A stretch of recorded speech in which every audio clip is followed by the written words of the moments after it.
দর্শক, প্রধানমন্ত্রী তারেক রহমানের দিনের কর্মসূচি সম্পর্কে জানবো আমাদের সহকর্মীদের কাছ থেকে। এ বিষয়ে জানাতে চট্টগ্রামের বাঁশখালী থেকে যোগ দিচ্ছেন সহকর্মী আরিফিন শাকিল।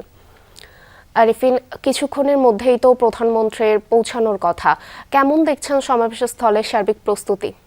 ধন্যবাদ পূর্বী। এখনো প্রধানমন্ত্রী তারেক রহমান বাঁশখালীতে এসে পৌঁছাননি, তবে ধারণা করছি হয়তো 5 থেকে 10 মিনিটের মাথায় তিনি এসে পৌঁছাবেন।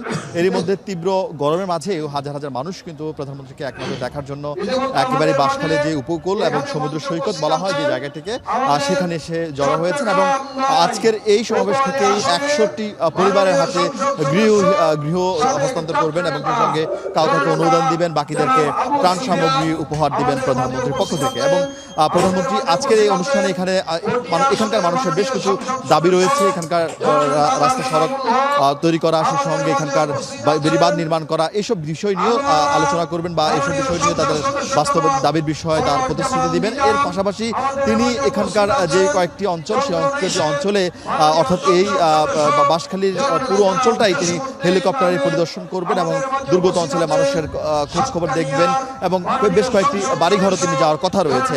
এবং তিনি আসার পর হয়তো সেই সব বিষয় পরিষ্কার হবে এবং এখান থেকে তিনি সরাসরি চলে যাবেন হাটহাজারীতে, ফটিকছড়িতে হেফাজত ইসলামের আমির শাহ মহিবুল্লাহ বাবুনগরীর সঙ্গে তিনি সাক্ষাৎ করবেন। এছাড়া প্রয়াত আমিরের যে কবর, সেই কবর তিনি জিয়ারত করবেন। এরপর কিন্তু তিনি হাটহাজারীতে চলে যাবেন। হাটহাজারীতে গিয়ে একইভাবে যারা বন্যায় দুর্গত মানুষ ছিলেন, ক্ষতিগ্রস্ত হয়েছেন, তাদের মাঝে ত্রাণ সামগ্রী বিতরণ করবেন, অনুদান দেবেন এবং সেখানে তিনি বক্তব্য রাখবেন। সব মিলিয়ে এই চট্টগ্রাম অঞ্চলকে কীভাবে বন্যামুক্ত রাখা যায়, চট্টগ্রাম মানুষকে কীভাবে স্বস্তিতে রাখা যায়, তার সরকারের পরিকল্পনা, সেই পরিকল্পনাগুলি প্রধানমন্ত্রী তুলে ধরবেন। এর আগে সকালে তিনি যখন এসেছিলেন এই চট্টগ্রাম আসার আগে তিনি কক্সবাজার গিয়েছেন। কক্সবাজার গভীর সমুদ্র বন্দরে তিনি সেখানে মাতারাবাড়ি গভীর সমুদ্র বন্দর তিনি সেখানে পরিদর্শন করেন।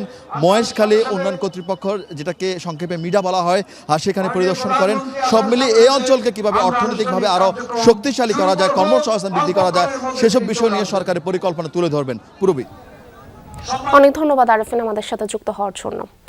দর্শক, আমাদের আরেকজন সহকর্মী শহীদুল সুমন ইতিমধ্যে আমাদের সাথে যুক্ত হয়েছেন। তিনি আছেন হাটহাজারী এলাকায়। সুমন, আরিফিন যেমনটি বলছিলেন যে ওখানে কিন্তু এখনো প্রধানমন্ত্রী পৌঁছাননি, কিন্তু ইতিমধ্যে একটি জমজমাট অবস্থার সৃষ্টি হয়েছে।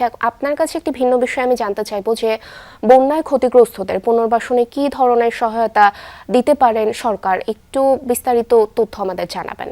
প্রধানমন্ত্রীর হাটহাজারী সফর, এটি কিন্তু আসলে কর্মসূচি শুরু হতে হতে বিকেল হয়ে যাবে। অর্থাৎ বাঁশখালী থেকে তিনি হেলিকপ্টার যোগে ফটিকছড়ি যাবেন এবং ফটিকছড়ি থেকে সড়ক পথেই এখানে হাটহাজারীতে আসবেন এবং ফটিকছড়িতে তিনি হেফাজত নেতাদের সাথে বৈঠক রয়েছে। তারপরে হাটহাজারীতে এসে তিনি প্রয়াত হেফাজত নেতাদের সহ বিভিন্ন আলমদের কবর জিয়ারত করবেন এবং এখানে বিশ্রাম নেবেন। দুপুরের খাওয়ার কথাও এখানে রয়েছে। সব মিলিয়ে সেটি শেষ করে বিকেল 5টা নাগাদ হাটহাজারী কলেজ মাঠে যে আয়োজন বন্যা দুর্গতদের, অর্থাৎ একেবারে ক্ষতিগ্রস্ত 30টি পরিবারকে গৃহ নির্মাণ বাবদ আসলে 1 লাখ টাকা করে প্রত্যেকটা পরিবারকে তিনি দিবেন এবং একই সাথে বিশেষ চাহিদা সম্পন্ন নারী পুরুষ 15 জনকে 10,000 টাকা করে তিনি অর্থ সহায়তা দিবেন। এটি বিএনপির দলীয় কর্মসূচির আসলে অংশ হিসাবে এই সহায়তাগুলো আসলে করা হচ্ছে। একই সাথে প্রধানমন্ত্রীর পক্ষ থেকে আসলে ত্রাণ সহায়তার কথা আমাদেরকে এখানে ভূমি ও পার্বত্য চট্টগ্রাম বিষয়ক যিনি প্রতিমন্ত্রী তিনি আসলে জানিয়েছেন।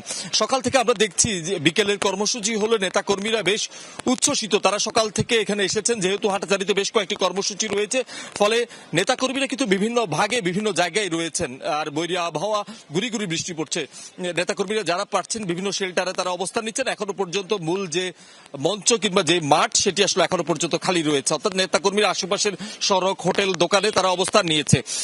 আমরা এই সফরকে ঘিরে দক্ষিণ চট্টগ্রাম, উত্তর চট্টগ্রামের মানুষের যে আশার আলো আমরা দেখছি, তারা বিভিন্ন ধরনের প্রত্যাশা করছে। বিশেষ করে হাটহাজারীর মানুষ যারা রয়েছেন তারা একটি কৃষি ইনস্টিটিউটকে কৃষি বিশ্ববিদ্যালয়ে রূপান্তরের প্রধানমন্ত্রীর আজকে ঘোষণার দিকে তাকিয়ে আছেন। সেই সাথে হাটহাজারীর যে সড়কটি রয়েছে সেটি 6 লেনে উন্নীতকরণ এবং অন্যান্য যে অবকাঠামো উন্নয়নের কথা তারা আসলে বলছে যে প্রধানমন্ত্রী এখান থেকে একটি রোড ম্যাপ ঘোষণা করে যাক উন্নয়নের।